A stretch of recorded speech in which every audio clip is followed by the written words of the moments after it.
अस्सलाम वालेकुम। कैसे हैं आप सब लोग? उम्मीद करती हूँ आप लोग सब बहुत खुश होंगे। अल्लाह ताला आपको तमाम परेशानियों बीमारियों से बचाए, आमीन सुम्मा आमीन। आज के ब्लॉग की शुरुआत में शाम की चाय से कर रही हूँ और शाम की चाय में हमको क्रेविंग हो रही थी तो पॉपकॉर्न बना लिए थे, जलेबी मंगा ली थी और ये कबाब जी के बारबेक्यू जो फ्लेवर वाले चिप्स होते हैं ना वो मंगाए हुए थे। अंदर से कुछ बाहर से कुछ, जो दिखता है वो बिकता है। देखें कितना खाली, बिल्कुल लेस वाला सीन था। और पता है ये चीज़ें खा के मेरे साथ एक प्रॉब्लम हो गई। मैं समझ रही थी मेरे साथ मैदे की प्रॉब्लम है, पर वो मैदे की प्रॉब्लम तो अलग थी, साथ में फैटी लीवर का भी मसला हो गया है। अब ये है कि मैं खुद से ही कोशिश कर रही हूँ। अभी तो ये चीज़ें मैं खा रही हूँ, लेकिन इसके बाद इंशाल्लाह मैंने प्रॉपर डाइट शुरू कर देनी है, क्योंकि मुझे अपने आप को सही करना है। और इंशाल्लाह इंशाल्लाह आपके साथ मैं उसके रिव्यू शेयर करूंगी कि मैंने क्या क्या किया। अभी तो मेरा प्लान नहीं है कि मैं अपने आप को इस चीज़ पे लेकर आऊँ। और यहाँ पर साथ में बन रहा था जूस, जो मेरे हस्बैंड बना रहे थे। तो उन्होंने पूछा अभी तो तुमने डाइटिंग शुरू की नहीं है तो तुम जूस पी लो। तो मैंने कहा हाँ अब पी ही लेती हूँ, जब बन रहा है तो फिर उसके बाद मैं अपनी डाइटिंग शुरू करूंगी। और यहाँ पर देखिए जैसे ही मैंने प्लान शुरू किया है, वहां पर ये वाली चीजें बननी शुरू हो गई हैं। ये मेरी बेटी बना रही थी पास्ता, व्हाइट सॉस पास्ता। तो उसने भी यही बात बोली कि मम्मा अभी आपने डाइटिंग शुरू की नहीं है तो इसलिए आप खा लें। लेकिन ये था, चीजें मैंने खाई लेकिन लिमिट में रह के, बहुत ज्यादा एक्स्ट्रा नहीं खाई। पास्ता बोल रहा था, साथ में मैंने चिकन का ब्रेस्ट पीस निकाल लिया था। ये आराम से कट जाता है, फ्रीज हुआ हुआ होता है ना तो आराम से कट जाता है, क्योंकि हार्ड हो रहा होता है और इस पे मैरिनेशन भी हो जाती है। तो और बनाना भी इतनी जल्दी था क्योंकि गैस जाने वाली थी, तो क्विक से बन के तैयार हो जाता है। और यहाँ पर मैंने निकाल दी थी फ्रेश क्रीम। सब इतनी हैवी चीजें बन रही है ना, जहाँ मैंने प्लान किया है ना अपने आप को सही करने के लिए, वहां पर ये चीजें बननी शुरू हो गई थी। और पास्ता हमारा उबल चुका था, साथ में जूस भी आ चुका था। जूस भी मैंने 1 कप लिया था, मैंने 1 गिलास भर के नहीं लिया था, ये गिलास हमारा बहुत छोटा था। और सब मिलके जूस पी रहे थे, क्योंकि इनके बाबा ने बनाया था, बड़ा मजे का जूस बना था। जूस पीकर एक दिल को अंदर से सुकून मिला, क्योंकि मेरी एनर्जी बहुत ज्यादा डाउन हुई हुई थी, क्योंकि मैं जो ना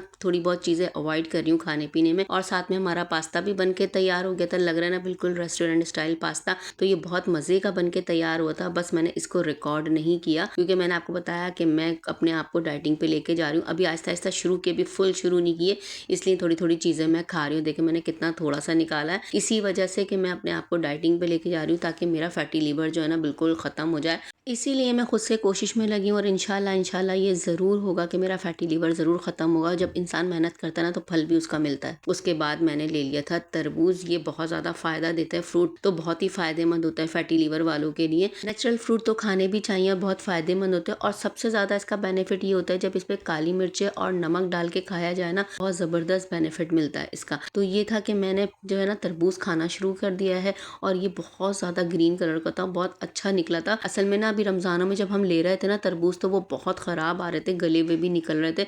तो यही बोला था कि अब नहीं लेंगे, लेकिन ये था कुछ टाइम बाद लिए तो बहुत अच्छे आने शुरू हो गए थे। और यहाँ पर मैं बर्गर बनाने खड़ी हुई तो पहले थोड़े बड़े फिर और बड़े, क्योंकि मेहमान बढ़ते चले गए थे। वो ऐसे बड़े कि पहले मेरी अम्मी आ गई थी मेरी बेटी को देखने के लिए, फिर उसके बाद इसके चाचू वगैरह आ गए थे, क्योंकि मेरी बेटी का एक्सीडेंट हो गया था तो इस वजह से। तो फिर हम लोगों ने और मंगाए। और यहाँ पे मायोनीज वाली सैलेड जो है ना बंद गोभी के साथ, वो बना रही हूँ। यहाँ सारा सॉस बना के रख लिया है, साइड में मैंने चिप्स भी फ्राई करने रख दिए थे। मेरी बर्गर की पेटी भी तैयार हो रही थी, और माशाल्लाह इतने सारे बर्गर बन गए थे ना, तकरीबन 20 बर्गर बन के तैयार हुए थे। देखे सबकी प्लेटें लगा दी और इतने यमी बने थे ना। मैं जो हूँ ना कबाब की पेटी जो है ना वो फ्रीजर करके रख देती हूँ। जब हमें बर्गर बनाने का दिल होता है ना तो हम फौरन निकालते हैं और बर्गर बनाकर तैयार कर लेते। खाने पकाने का ना समझ में आया तो बर्गर की पेटी निकालो, इसी तरीके से बनाओ और खाना रात का तैयार। क्योंकि ये फ्रीजर वाली पेटी थी जो मैंने बनाकर फ्रीज करके रख दी थी। तो बस हमने सबकी प्लेटें लगा दी थी, और यहाँ पर सब बैठे हुए थे। और जो एक्स्ट्रा थे ना हमारे, वो हमने ऐसे ट्रे में निकाल लिए थे। सब अपने अपने खा चुके थे। मैंने कहा जिसको भी एक्स्ट्रा चाहिए होंगे, जिसे भी खाने होंगे तो वो खा लेंगे। मेरी अम्मी ने नहीं खाया था, क्योंकि उनकी तबीयत थोड़ी सी डाउन रहती है शुगर की वजह से। तो उन्होंने कहा नहीं मैं नहीं खाऊंगी। मैंने कहा अच्छा आप रख लें, बाद में खा लिएगा। और उसके बाद ये था कि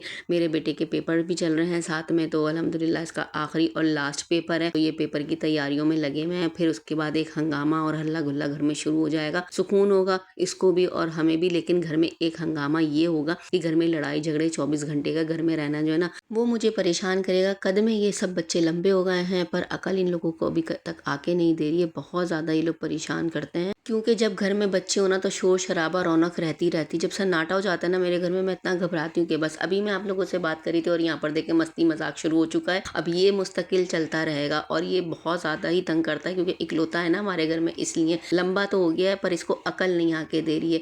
अभी भी ये इतना तंग करता है ना कि जैसे छोटी बच्ची मेरी है ना उसकी तरह। और दोनों बहन भाई आपस में बहस कर रहे थे। ये इसी तरह ही अब मेरे पूरा टाइम चलता रहता है, जब तक ये कॉलेज नहीं जाना शुरू करेगा। बोलते के साथ ही मस्ती मजाक शुरू, ऐसा लग रहा है अमेरिका ईरान की जंग चली, आप लोग भी इंजॉय कर रहे हैं इस मस्ती मजाक को।